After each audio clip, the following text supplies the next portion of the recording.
6% of 600, 7% of 700, 8% of 800, 9% of 900.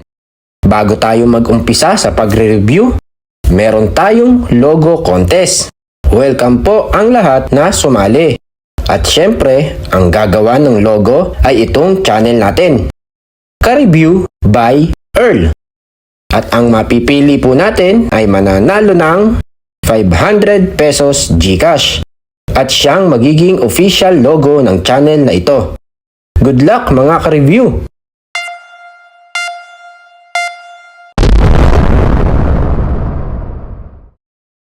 Ang nakasanayan natin na pagsasolve sa percentage mga ka-review ay ginagawa nating decimal itong percent, then multiply.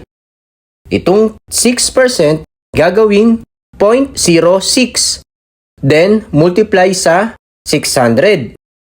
0.06 multiply by 600, 36. Para mabilis na sagutan pag ganan ang problem, disregard natin ang percent at ang 0, then multiply. 6% of 600 magiging 6 times 6, 36. 7% of 700, 7 times 7, 49. 8% of 800, 8 times 8, 64.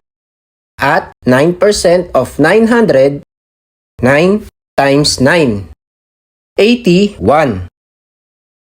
Kung nakatulong ang video natin ngayon, please like, share, follow, and subscribe sa Earl's Review channel for more videos.